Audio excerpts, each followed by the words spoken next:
ఈ 5 సంవత్సరాలుగా ఒక ప్రధాన అర్చకుడిగా, వంశపారంపర్య ప్రధాన అర్చకుడిగా,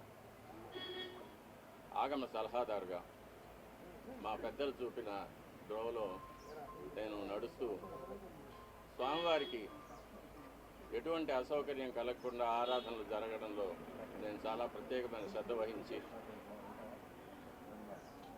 ఏదైనా అపచారం జరిగినప్పుడు అది అధికారుల దృష్టికి తీసుకువెళ్ళి దానిని సరిచేయడానికి వాళ్లకు సరైన సలహాలు ఇచ్చి స్వామివారిని ప్రసన్నం చేసుకోవడం కోసం ఎంతో ప్రయత్నం చేశాను.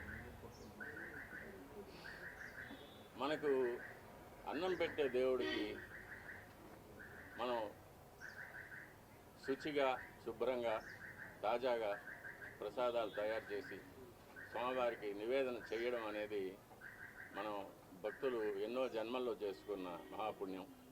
కానీ అందులోనే కల్తీలు జరగడం, స్వామివారికి సరైన వేళల్లో సరైన పరిమాణాల్లో స్వామివారికి నైవేద్యం కాకపోవడం అనేది చాలా విచారకరమైన విషయం. అందులోనూ ఆగమశాస్త్ర ప్రకారంగా ఆవుకు ఆగమ కార్యక్రమాల్లో ఎంతో విలువైన స్థానం ఉంది. గోక్షీరం కానీ, ఆవు పాలతో స్వామివారికి అభిషేకం జరుగుతుంది. సుప్రభాతంలో ఏకాంత సేవలో నివేదన జరుగుతుంది. ఆవు పెరుగుతో స్వామివారికి దధ్యోదనం మొదలైన ప్రసాదాలు తయారు చేసి నైవేద్యం పెడతాము. ఉత్సవాల అభిషేకాల్లో గోదధ్యి వాడతాము. గోఘృతం అనేది స్వామివారికి నైవేద్యాల్లో, అన్నప్రసాదాల్లో, పణ్యారాలనే లడ్డు, వడ మొదలైన ప్రసాదాల్లో వాడతాము. అలాగే గోమూత్రం కానీ, గోమయం కానీ, యాగశాలను కానీ, ఆలయాన్ని కానీ శుద్ధి చేయడానికి వాడతాము. అటువంటి పవిత్రమైన గోవు యొక్క ఘృతాన్ని కల్తీ చేయడం అనేది అది స్వామివారికి మనకు జీవితాన్ని ఇచ్చే స్వామివారికి ఇటువంటి అపచారం జరగడం అనేది చాలా విచారకరమైన విషయం. ఇవన్నీ చూసే పాపం కూడా మనం చేశామా అనిపిస్తుంది ఒక్కొక్కసారి. దీన్ని ఎన్నోసార్లు అప్పటి ఈఓ గారికి, చైర్మన్ గారికి దృష్టికి తీసుకెళ్ళి ఇలా ప్రసాదాల నాణ్యత సరిగ్గా లేదు, ముందులాగా లేదు, ప్రసాదాల పరిమాణాలు స్వామివారికి సరిగ్గా నివేదన కావడం లేదు, సరైన ఆగమ ఉక్తమైన కాలాల్లో స్వామివారికి నైవేద్యాలు జరగడం లేదని ఎన్నోసార్లు దృష్టికి తీసుకెళ్ళాం. కానీ లాభం లేకపోయింది. దీనికి మరొక కారణం నాది ఒంటరి పోరాటం అయిపోయింది. నాకు ఈ విషయాల్లో సహకరించేదానికి నా తోటి అర్చకులు ఎవరూ కూడా వారి వారి వ్యక్తిగత కారణాల వల్ల ముందుకు రాలేదు. ప్రధాన పరిచారకులైన వాళ్ళు రాలేదు. కాబట్టి ఇది ఈ 5 ఏళ్ళు నిరభ్యంతరంగా ఈ మహాపాపం జరిగిపోయింది. ఒక సైంటిస్ట్గా ఈ నెయ్యి యొక్క పరీక్షల యొక్క ఫలితాలు కూడా నేను చూశాను, ల్యాబ్ రిపోర్ట్స్ చూశాను. ఇందులో కూడా వెజిటబుల్ ఫ్యాటు, అనిమల్ ఫ్యాటు, జంతువుల యొక్క కొవ్వు పదార్థం, స్థావరాల యొక్క, జంగమాల యొక్క కొవ్వు పదార్థాలు కలిసినట్టుగా ల్యాబ్ రిపోర్ట్ను చూశాను. పరిశుద్ధమైన ఆవు పాలతో తయారు చేసిన నెయ్యిలో అది స్థావరమైనా కానీ, జంగమమైనా కానీ కొవ్వు పదార్థాలు కలవడానికి వీలు లేదు. అది ఇంప్యూరిటీస్ కింద లెక్క వస్తుంది. ఇప్పటి ప్రభుత్వం పదవికి రాగానే తిరుమలను ప్రక్షాళన చేస్తామని తిరుమలలోనే ముఖ్యమంత్రి గారు సెలవిచ్చారు. దానికి తగినట్లు ఎన్నో చర్యలు తీసుకున్నారు కూడా. ఇది అనుకోకుండా బయటపడిన విషయం. దీనికి కూడా పరిహారంగా కర్ణాటక డైరీ నుంచి నందిని మార్కు నెయ్యిని, శుద్ధమైన ఆవు నెయ్యిని మళ్ళీ కొని స్వామివారికి ప్రసాదాలు తయారు చేయించడానికి ప్రభుత్వం నిర్ణయం తీసుకుంది. చాలా హర్షణీయమైన విషయం.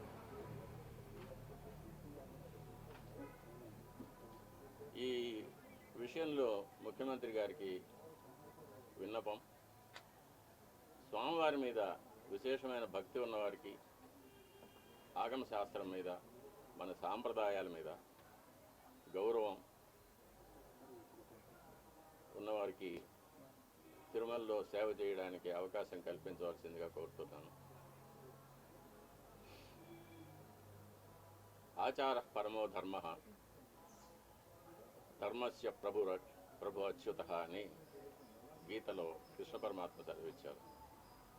వైఖాన సాగమోక్తంగా జరిగే దేవాలయాలు ఎన్ని ఉన్నా కూడా ప్రతి దేవాలయానికి కొన్ని నిర్దిష్టమైన ఆచార వ్యవహారాలు ఉంటాయి. అటువంటి ఆచారాలు కాపాడడమే పరమధర్మం అనేది గీత ఉపదేశం.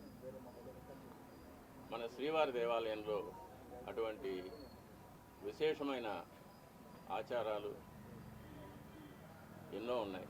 అటువంటి ఆచారాలన్నింటినీ కూడా మనం మరి పెద్దలు ఎలా మనకు కాపాడి ఇచ్చారో అదేవిధంగా కాపాడి ముందు తరాల వాళ్ళకు మనం అందజేయాలి. ఈ నెయ్యి కల్తీ మీద సరైన విచారణ జరిపించాలి, చర్యలు తీసుకోవాలి.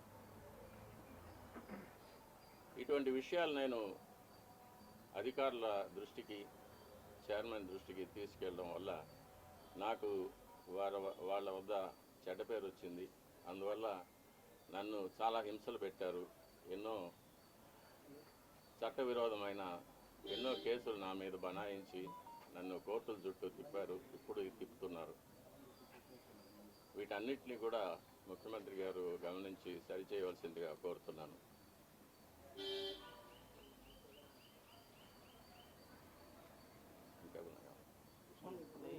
గత ఈవోగా పనిచేసినటువంటి ఎల్వి సుబ్రహ్మణ్యం తిరుమల అపచారం జరిగింది. ఏదైతే ఆ నెయ్యి ట్యాంకర్లు కానీ పోర్టు మొత్తం శుభ్రం చేసి సంప్రోక్షణ చేసి తర్వాత ప్రసాదాలు తయారీ చేయాలని చెప్పారు. వైఖాన సాగమ శాస్త్ర ప్రకారంగా తిరుమలలో అపచారాలు జరిగితే వాటికి ఎన్నో విధాలైన శుద్ధీకరణ కార్యక్రమాలు చెప్పబడి ఉంది. లఘు సంప్రోక్షణాలను కానీ, జల సంప్రోక్షణాలను కానీ, పూర్తిగా పుణ్యావాచనం మాత్రం చేయడం కానీ, లేక మహాసంప్రోక్షణలు చేయడం కానీ, ఆయా అపచారాల యొక్క పరిమితిని బట్టి, ఆయా అపచారాల యొక్క లక్షణాలని బట్టి దాన్ని ఆగమ శాస్త్రం నిర్ణయిస్తుంది. దీనికి మనం ఆగమ శాస్త్ర నిపుణుల వద్ద అభిప్రాయం తీసుకోవాల్సి ఉంటుంది. కానీ ఇప్పుడు ఉన్న ఆగమ సలహాదారుల కమిటీ అనేది పూర్తిగా తిరుమల తిరుపతి దేవస్థానం ఉద్యోగులతో కూర్చబడింది కాబట్టి వారికి ఒక స్వతంత్రమైన అభిప్రాయం ఇచ్చే ధైర్యం లేదు. కాబట్టి దీన్ని బయటి రాష్ట్రాల నుంచి కానీ, మన రాష్ట్రంలోని వివిధ దేవాలయాల నుంచి కానీ వైఖాన సాగమ శాస్త్రంలో సరైన అనుభవం, విద్య ఉన్న వారి చేత మనం వారితో సంప్రదించి మనం దీనికి శుద్ధీకరణ చర్యలు చేపట్టవలసిన అవసరం ఎంతైనా ఉంది. స్వామి, ఇది నెయ్యి టెస్ట్కి పంపించింది జూలై 17. జూలైలో వచ్చిన నెయ్యిని టెస్ట్కి పంపించారు. అప్పటికి ప్రభుత్వం కూడా మారిపోయింది. ఇప్పుడున్న ప్రభుత్వం ఉంది. అప్పుడు వచ్చిన నెయ్యిని టెస్ట్కి పంపించారు. దీనికి సంబంధించి మీరు ఏమంటారు? అది నాకు ఆ వివరాలన్నీ తెలీదు. నేను చూసిన ల్యాబ్ రిపోర్ట్ దాని మీద వచ్చిన వార్తల మీద నేను స్పందిస్తున్నాను. కానీ రిఫరెన్స్ నెంబర్లు కూడా 2 రకాలుగా ఉన్నాయి. రెండింటి కూడా పోలిక లేదని చెప్తున్నారు. దీని ఏమైనా మీరు గుర్తించారా? టీటీడీ ఆఫీషియల్తో ఏమైనా మాట్లాడారు? ఎవరు ఏ ప్రభుత్వం అయినా కానీ, ఏ అధికారి అయినా కానీ స్వామివారికి ఆగమోక్తంగా జరగవలసిన కార్యక్రమాలు, పూజలు, అభిషేకాలు, అలంకారాలు, ఆరగింపులు ఇవన్నీ కూడా శాస్త్రోక్తంగా జరిపే వరకు ఎటువంటి విమర్శలు ఉండవు, భక్తులకు ఎటువంటి బాధ ఉండదు. కాబట్టి ఎవరు వచ్చినా కూడా స్వామివారు మనకందరికీ అధికారి అని, స్వామివారిని తృప్తిపరచడం వల్ల మనమందరం క్షేమంగా ఉంటామనే ఒక నమ్మకంతో మన సనాతన ధర్మం మీద ఉన్న నమ్మకంతో మనం నడుచుకుంటే అందరూ క్షేమంగా ఉంటాము. ఇందులో ప్రభుత్వం ఈ ప్రభుత్వము ఆ ప్రభుత్వం అనేదో లేకపోతే దీనివల్ల ఎవరు లాభపడతారు ఎవరు నష్టపడతారు అనేది విషయం కాదు. ఇది లౌకికమైన విషయం కాదు, ఇది దైవికమైన విషయం, ఆగమ శాస్త్ర సంబంధమైన విషయం. కాబట్టి ఆ సంబంధంగానే నేను కూడా ఈ విషయంలో నేను మాట్లాడుతున్నాను. స్వామి, గతంలో మీరు స్వామివారికి నివేదనలు సరిగ్గా చేయటం లేదని చెప్పి ఆరోపించారు. ప్లస్ గత 5 ఏళ్ళలో కూడా అధికారులకి పాలక మండలి దృష్టికి కూడా తీసుకెళ్లాను, అయినా ఇలాంటి చర్యలు తీసుకోలేదన్నారు. ఇప్పుడు ప్రభుత్వం మారాక స్వామివారికి నివేదనలు సక్రమంగా జరుగుతున్నాయి. నేను గత ప్రభుత్వం నా పైన చేసిన కొన్ని కోర్టు కేసుల వల్ల నేను ఆలయానికి దూరంగా ఉండవలసి వచ్చింది. అంటే ప్రధాన అర్చక పదవికి దూరంగా ఉండవలసి వచ్చింది. నేను ప్రధాన అర్చకుడిగా చేయవలసిన నా కార్యక్రమాలు నేను చేయకుండా నన్ను నిలిపివేశారు. కాబట్టి ఇప్పుడు ఎలా జరుగుతున్నది అనేది ఇప్పుడున్న ప్రధాన అర్చకులు ఆగమ సలహాదారులు వాళ్ళు చూసుకోవాల్సిన వాళ్ళ యొక్క కైంకర్యాలు అవి. గతంలో మీ అభ్యంతరాలు ఎవరు పట్టించుకోలేదు స్వామి? ఎన్నోసార్లు ఇది దృష్టికి తీసుకువచ్చాను, ఈఓ గారి దృష్టికి, చైర్మన్ గారి దృష్టికి, కానీ ఎవరు దీన్ని పట్టించుకోలేదు. కాబట్టి అది అలాగే జరుగుతూనే వచ్చింది. దాన్ని చూసి బాధపడటం తప్ప నేను ఇంకేమీ చేయలేకపోయాను. దీనివల్ల నేను చాలా ఇబ్బందులు పడాల్సి వచ్చింది. అయినా పర్వాలేదు, మా స్వామి కోసం నేను ఇది చేస్తున్నాను. మా స్వామి తృప్తిగా నైవేద్యాలు స్వీకరించి ప్రసన్నుడిగా ఉండి భక్తులను అనుగ్రహిస్తే అంతే చాలు. నా ఇబ్బందులు అది నాకు దాని గురించి నాకు ఎటువంటి కష్టం లేదు. గతంలో శ్రీవారి ఆలయం పైన విమానం పోతే రాష్ట్రానికి దేశానికి అపచారం అని చెప్పి మీరు చెప్పారు, పాలకులకు కూడా ఇబ్బంది అన్నారు. ఇప్పుడు శ్రీవారి ఆలయంపై విమానాలతో నిత్యకృత్యంగా మారుతుంది. దీనివల్ల కూడా రాష్ట్రంలో ఇప్పుడు విజయవాడలో జరిగిన కొత్త కావచ్చు ఇలాంటివన్నీ సంభవిస్తుంది అనుకుంటారు. ఇది నా పరిధిలో ఏదైనా అపచారం జరిగినప్పుడు దాన్ని అధికారుల దృష్టికి తీసుకువెళ్ళడం ఒక్కటే ఒక అర్చకుడిగా ఒక భక్తుడిగా నా కర్తవ్యం. అది దాని మీద చర్యలు తీసుకోవాల్సింది దానికి సంబంధించిన అధికారులు కానీ ప్రభుత్వాలు కానీ వారి యొక్క కర్తవ్యాలు అవి. దాని గురించి నేనేమి చెప్పలేను. మీరు కోర్టులో కూడా తవ్వకాలు జరిగాయని కూడా చెప్పారు సార్, దాని మీద ఏమన్నా? ఇప్పుడు కోర్టులో సమాచారం లేకుండానే తవ్వకాలు జరిగాయనేసి గతంలో కూడా మీరు చెప్పారు. పింక్ డైమండ్ కూడా ఒకటి కనిపించలేదని చెప్పారు. వీటికి సంబంధించి ఇప్పటివరకు మీరు దాని మీద ఏమన్నా ఇప్పుడు మీరు కైంకర్యాల్లో లోపాలు జరిగినాయి అంటున్నారు కదా, ఎటువంటి కైంకర్యాల్లో ఏ లోపాలు జరిగినాయి స్వామి? చెప్పాను కదా, ఇదే ప్రసాదాల్లో కల్తీ జరగడం అనేది ఒకటి. అది ప్రసాదాలు తిన్నప్పుడు కానీ ప్రసాదాలు చూసినప్పుడు కానీ అది ప్రతి భక్తుడికి అర్థమైపోతుంది. ఇందులో ముందు ఉన్న సువాసన లేదు, రుచి లేదు, పవిత్రత లేదనేది. అలాగే అన్నప్రసాదాల్లో కూడా ఈ కల్తీ నెయ్యి వాడి పొంగలు, చక్కెర పొంగలి, సీర మొదలైన వాటిలో కూడా ఇది కలిపి ఉన్నారు. ఇది స్వామివారికి మా చేతులతోనే నైవేద్యం చేయవలసిన దురదృష్టం కూడా మాకు ఏర్పడింది. అది కాకుండా నైవేద్యాలు జరగడానికి స్వామివారికి ఏ ఏ వేళల్లో నైవేద్యాలు చేయాలనేది ఆగమ శాస్త్రం నిర్ణయిస్తుంది. దాని ప్రకారం కూడా ఒక్కొక్కసారి జరగడం లేదు. నైవేద్యం చేయవలసిన సమయాన్ని కూడా కుంచించి 10 నిమిషాల్లో అయిపోవాలి, 15 నిమిషాల్లో అయిపోవాలి అనేది అర్చకుల మీద ఒక ప్రెషర్ పెట్టడం, త్వరగా ముగించమని చెప్పి వాళ్ళని తరమడం, ఇవన్నీ కూడా జరుగుతూ ఉన్నాయి. ఇవన్నీ కూడా స్వామివారికి జరిగే అపచారాల కిందకే వస్తాయి. సేవల్లో ఏమన్నా లోపాలు గుర్తించారా స్వామి? స్వామివారు చేసేటువంటి సేవల్లో నేనున్నంత వరకు ఎటువంటి లోపాలు లేకుండానే చూసుకున్నాను. ఏదైనా అపచారాలు ఉంటే నేను అధికారుల దృష్టికి తీసుకువెళ్ళాను. ఇప్పుడు ఎలా జరుగుతుందో నాకు తెలియదు. నాణ్యతలోనేనా స్వామి, పరిమాణాల్లో కూడా ఏమైనా తేడా గుర్తించారా మీరు? పరిమాణాల్లో కూడా మనం కోవిడ్ వచ్చినప్పుడు దాన్ని సగానికి సగం తగ్గించాము, వినియోగం తక్కువ, భక్తులు లేరని చెప్పి. అది కూడా ఒక తప్పే. అప్పుడు కూడా నేను అబ్జెక్ట్ చేశాను. స్వామివారికి ఎంత పరిమాణంలో ప్రసాదాలు తయారు చేసి నైవేద్యం పెట్టాలనేది ఆగమ శాస్త్రం నిర్ణయిస్తుంది. స్వామివారి యొక్క పరిమాణాన్ని బట్టి, దేవాలయం యొక్క పరిమాణాన్ని బట్టి ఇంత ప్రసాదం స్వామివారికి నైవేద్యం చేయాలనేది ఆగమ శాస్త్రం నిర్ణయిస్తుంది. దాన్ని దిట్టం అంటారు. ఆ దిట్టం ప్రకారమే చేయాలి. దానికన్నా ఎక్కువ చేయడానికి ఎటువంటి అభ్యంతరాలు ఉండవు, కానీ చేయవలసిన దానికన్నా తక్కువ చేస్తే మట్టుకు అది అపచారం అవుతుంది. అది మొన్నటి వరకు కూడా అలాగే జరుగుతూ వచ్చింది. దాన్ని చాలాసార్లు నేను అధికారుల దృష్టికి తీసుకెళ్ళాను. ఈఓ గారు దాని మీద స్పందించలేదు. అది అలాగే జరుగుతూనే ఉండింది. ఇప్పుడు ప్రభుత్వం స్పందించి స్వామివారికి ప్రసాదాలు అనేకంగా తయారు చేసి, నాకు తెలిసినంత వరకు మేము కైంకర్యం చేసేటప్పుడు గరుడ సేవ నాడు బంగారు వాకిలి వరకు సుమారుగా ఒక 100 గంగాళాలు ప్రసాదం నైవేద్యం పెట్టేవాళ్ళం. కాబట్టి దానికి అప్పర్ లిమిట్ అనేది లేదు. ఇంతకన్నా ఎక్కువ చేయకూడదు అనేది ఎప్పుడు లేదు. కానీ తక్కువ చేయడం మట్టుకు అపచారం అవుతుంది. దాన్ని ప్రభుత్వం దృష్టికి తీసుకెళ్తున్నాము.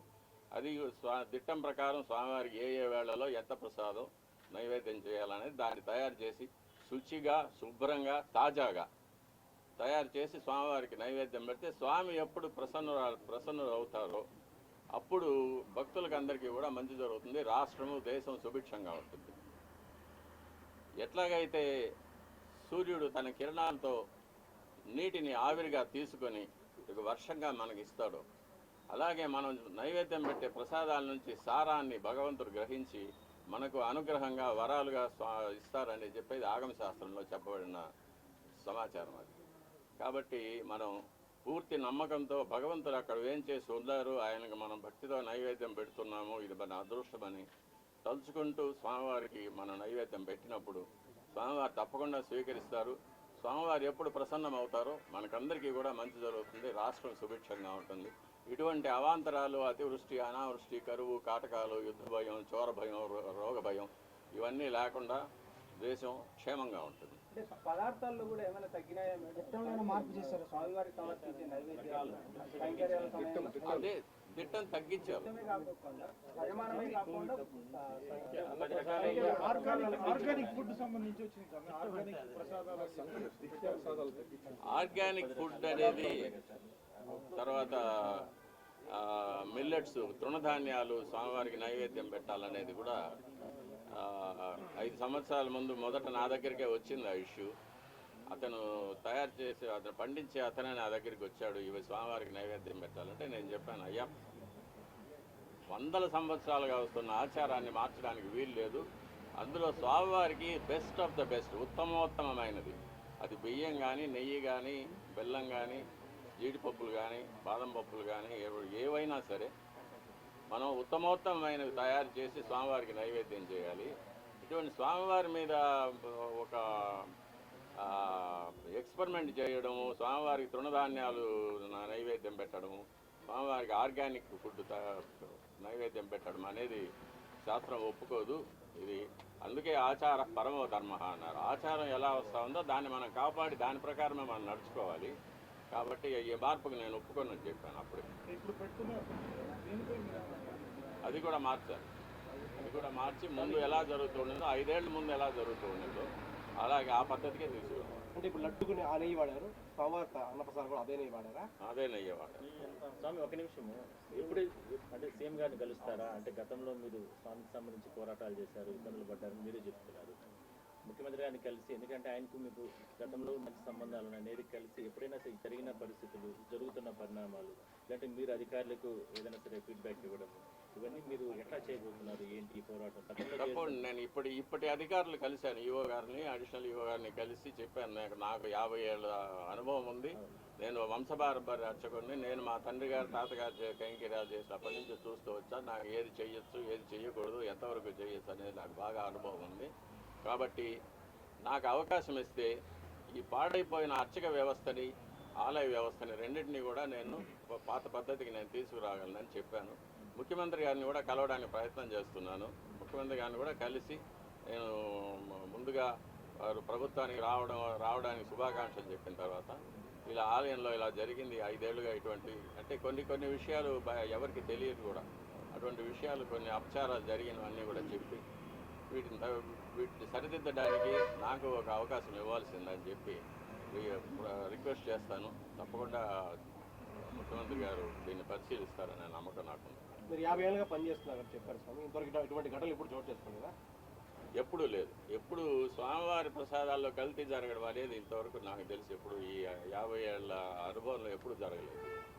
ఎప్పుడైనా కూడా నేను చిన్నప్పుడు కూడా తిరుమలకి వస్తే స్వామివారి దేవాలయం చుట్టూ నెయ్యి గమగమలు ఎప్పుడు ఉండేది. నెయ్యి చేతితో తీసుకుంటే నెయ్యి అలా కారిపోతూ ఉండేది చేతి నుంచి. అంత రుచిగా అమృతం లాగా ఉండేది ప్రసాదాలు కానీ పణ్యారాలు కానీ.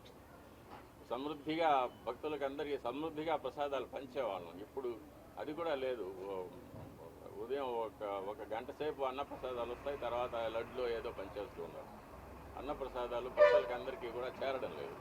కాబట్టి అన్నప్రసాదాలు సమృద్ధిగా తయారు చేసి స్వామివారికి నైవేద్యం చేసి భక్తులందరికీ కూడా రోజంతా కూడా స్వామివారి అన్నప్రసాదాలు చేరేటట్టుగా మనం. ఇప్పుడు మీరు నూతన ఇవ్వు అడిషనల్ ఇవ్వని కలిశానన్నారు కదా, వాళ్ళ దృష్టికి తీసుకెళ్లారా? ఈ అన్నప్రసాదాలు దిట్టాన్ని పెంచాలా, భక్తులందరూ కూడా పంపిణీ చేయాలి. అన్నప్రసాదాల విషయంలో కొలతలు తగ్గిపోయాయని చెప్పాను. చేసే సమయాలు మార్చేశారు. ఇష్టంగా ఆగమ శాస్త్ర ప్రకారంగా జరగడం లేదనేది చెప్పాను నేను. అవి కూడా సో మీకు గత కొంతకాలంగా స్వామివారి సేవకు దూరంగా ఉన్నారు, తిరిగి స్వామివారి సేవకు ఎప్పుడు వస్తారు అనుకుంటున్నారు? అలాంటి అవకాశం ఉందని అది నా మీద బలాయించిన అబద్ధపు కేసులు ఈ ప్రభుత్వం కనుక తీసివేస్తే నేను స్వామివారి కైంకర్యానికి తప్పకుండా వస్తాను. నన్ను ఈ వయసులో బాధ పెట్టడం అనేది వాళ్ళకి కూడా క్షేమం కాదు. ఆ ప్రభుత్వానికి, ఈ ప్రభుత్వం ముఖ్యమంత్రి గారు చెప్పారు, ఆ ప్రభుత్వంలో బనాయించిన తప్పుడు కేసులన్నింటినీ కూడా నేను తీసివేసి అందరికీ రిలీఫ్ కలిగిస్తాననేది.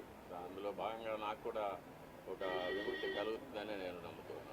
అంటే ఇట్లా బహిరంగంగా చేయడం ద్వారా ఏదో అంతర్గతంగా విచారం చేసి జరుగుతున్న లోపాలను సరిచేయకుండా బహిరంగపరచడం ద్వారా స్వామివారి మీద ఉన్న భక్తి, అదేవిధంగా విషయాలు సన్నగిల్లేందుకు కానీ ఇలాంటి హిందూ భావాలు దెబ్బతీసేందుకు కానీ అవకాశం లేదనుకుంటున్నాను. అంటే నేను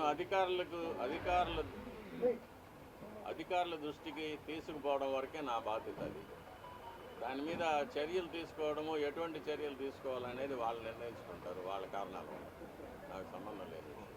నాకు మా స్వామివారి తృప్తిగా జరగాలి, స్వామివారి సంతోషంగా ఉండాలి, అందువల్ల భక్తులందరూ కూడా అనుగ్రహించబడాలి. అదొక్కటే నా దృష్టి. మిగతా వాటిని గురించి నాకు సంబంధం. కానీ నెయ్యి విషయంలో గత పాలక మండలికి కానీ అధికారులకు కానీ తెలిసే ఇటువంటి పనులు చేశారని మరి వాళ్ళకి తెలిసి అన్నీ జరుగుతున్నాయి. ఎందుకంటే నెయ్యి అనేది చాలా పెద్ద పరిమాణంలో, చాలా పెద్ద కొలతల్లో మనం పర్చేస్ చేయాల్సి వస్తుంది. చాలా పెద్ద విషయం, కొన్ని కోట్ల రూపాయల విషయం కాబట్టి అందరి దృష్టి, అధికారుల దృష్టికి తెలిసే ఇది జరిగి ఉంటుంది. ఎలాంటి నెయ్యి తీసుకోవాలనేది ఇక్కడ అధికారులు నిర్ణయిస్తారు, వాళ్ళే నిర్ణయిస్తారు. ఆ వెలలు పట్టీలు చూసో కొటేషన్లు చూసో వాళ్ళు నిర్ణయించి, వాళ్ళు దాని పూర్వాపరాలు తెలుసుకొని వాళ్ళు నిర్ణయిస్తారు. కాబట్టి బాధ్యత అంతా వాళ్ళదే. ఇక్కడ టీటీడీలో కూడా వచ్చిన ప్రతి దాన్ని కూడా టెస్ట్ చేసే ల్యాబ్ ఉంది. దాంట్లో చెక్ చేసిన తర్వాతే ఇవన్నీ కూడా తీసుకుంటారు. లేదంటే రిటర్న్ పంపించే ఆచారం ఎప్పటి నుంచో ఉంది. అంటే గత ప్రభుత్వం కానీ అంతకుముందు ప్రభుత్వాలు కానీ ఇవేం పట్టించుకోకుండా వచ్చినవన్నీ తీసుకుంటున్నారు. ఏమో ఆ శాంపుల్స్లో కూడా ఏదైనా గోల్మాల్ జరిగి ఉండొచ్చు. పరీక్షకు వచ్చే నెయ్యి మంచి నెయ్యి పంపించి యాక్చువల్గా సప్లై చేసే నెయ్యి వేరే క్వాలిటీ పంపించి ఉండొచ్చు. ఎందుకంటే అంతా అధికారుల పరిధిలోనే జరుగుతాయి. ఇప్పుడు ల్యాబ్ ఉండదు, ల్యాబ్ కిందకే పెట్టి పరీక్షిస్తే సరిపోతుంది. ఇక్కడికి టన్నులు కొద్ది లారీలు వస్తుంటే అన్నింటినీ ఇక్కడ పరీక్ష చేయడానికి ఉండదు. ల్యాబ్ని కిందకి దించి ఇబ్బంది ఏమైనా ఉంటుందా స్వామి? అది ఒకటి దీనికి అన్నిటికీ కూడా మళ్ళీ మనం వెనక్కి వెళ్లాల్సి వస్తుంది. చిత్తశుద్ధి అనేది ఉండాలి. నిజమైన భక్తులు అధికారులుగా ఉండి, అన్ని చోట్ల స్వామివారి భక్తులుగా ఉండి, స్వామివారికి బాగా కైంకర్యాలు జరగాలని, నైవేద్యాలు జరగాలనే ఒక మంచి సామాజిక దృష్టి ఉంటే ఇటువంటి తప్పులు జరగడానికి వీలుండదు. మనం ప్రతి ఒక బాధ అన్నానికి ఒక మెతుకు పదం, ఒక మెతుకు పట్టి చూస్తే అన్నం సరిగ్గా ఉందా లేదా తెలిసిపోతుంది కదా. అలాగే శాంపుల్స్ నేను ల్యాబ్లో చేశాను కదా, పిహెచ్డి ల్యాబ్లోనే చేశాను. శాంపుల్స్ అంటే ప్రతి 10 లీటర్ల ద్రవం ఉంటే 10 లీటర్ల ద్రవాన్ని టెస్ట్ చేయలేం కదా. ఒక 1 ml 2 ml తీసుకొని టెస్ట్ చేసుకుంటాం, దాన్నే మనం ఆపాదించుకుంటాం. కాబట్టి ఆ టెస్ట్ చేసే దాంతో ఒక నిబద్ధత ఉండాలి, నియంత్రణ ఉండాలి. అధికారులకు ఒక సామాజిక దృష్టి, ఒక ఆధ్యాత్మిక చింతన, ఒక సనాతన ధర్మం మీద ఒక నమ్మకం, దేవుడి మీద ఒక నమ్మకం, స్వామివారికి అన్నీ బాగా జరిపించాలి. ఆయన మనకు జీతం ఇచ్చి, మనకు ఇల్లు బంగళాలు ఇచ్చి, కార్లు ఇచ్చి మనల్ని ఉద్యోగానికి పెట్టుకున్నాడు. కాబట్టి దానికి న్యాయం చేయాలి, మనం స్వామివారికి మంచి చేయాలనే దృష్టి ఉండాలి. అది ఉంటే ఇవంతా జరిగేది కాదు కదా. వాళ్ళు ఈ ప్రసాదాల మీద ఏమైనా స్పందించారా, లేకపోతే ఇటాటివి ఏమైనా మీ దృష్టి కూడా వచ్చాయి ఈ ప్రసాదాల మీద? నా దృష్టికి వచ్చింది, నేను అధికారుల దృష్టికి తీసుకెళ్ళాను, కానీ వీళ్ళెవరూ నాకు సహకరించలేదు. అంటే ఈ రిపోర్ట్ వచ్చింది కాబట్టి మీరు స్పందించారు. ఇప్పుడు అది ఇంతకుముందు నుంచి మీకు 5 ఏళ్ళ నుంచి కూడా నాణ్యత తగ్గిందని మీకు తెలుస్తా ఉంది, కానీ చెప్పలేకపోవడం. ఈ రిపోర్ట్ చెప్పాను, నేను దృష్టికి తీసుకెళ్ళాను, ఈఓ గారికి, చైర్మన్ గారికి దృష్టికి తీసుకెళ్ళి చెప్పాను చాలా దానికి మెకానిజం కూడా టీటీడీ అవుతుంది. కేవలం నెయ్యి మాత్రమే కల్తీ ఏమని చెప్పేసి అనుకుంటున్నారా? అన్ని వస్తువులు సరైన తనిఖీ లేదు. ఇంతకుముందు రిపోర్ట్లో జీడిపప్పు కూడా పురుగులు పట్టింది వచ్చిందని దాన్ని రిజెక్ట్ చేసి ఉన్నారు. శనగపప్పు అన్నిట్లోనూ కల్తీ వస్తుంది, కల్తీ వచ్చింది, రిపోర్ట్లు ఉన్నాయి. ఈ 5 yearsలో ఈ పర్చేజ్ చేసినటువంటి టీటీడీ ప్రతి ట్యాంకర్ని కూడా క్షుణ్ణంగానే ల్యాబ్ రిపోర్ట్ తీసుకుంటుంది, ఆ తర్వాతనే అలౌ చేస్తుంది. మరి ఇప్పటి వరకు అన్ని రిపోర్ట్లు కూడా అనిమల్ ఫ్యాట్ ఉన్నట్టుగాను, వెజిటబుల్ ఫ్యాట్ ఉన్నట్టుగాను ఈ అన్ని రిపోర్ట్లు బయట పెట్టాలని ఎవరైనా డిమాండ్ చేస్తున్నారా? లేదంటే ఇప్పటి వరకు అఫీషియల్స్ ఎవరు నా పరిధి కాదు అది. ఇప్పటి వరకు కూడా ఎవరు అఫీషియల్స్ స్పందించకపోవడాన్ని ఏ విధంగా చూస్తారు? అది నా పరిధి కాదు. నేను చూసింది చెప్పాను. 5 ఏళ్ళుగా నేను దాని మీద పోరాటం చేస్తూనే ఉన్నాను, కానీ ఎవరు దాని మీద స్పందించలేదు. ఇప్పుడు బయట వచ్చింది కాబట్టి దాని మీద అందరూ స్పందిస్తూ ఉన్నారు, అందరూ మాట్లాడుతూ ఉన్నారు.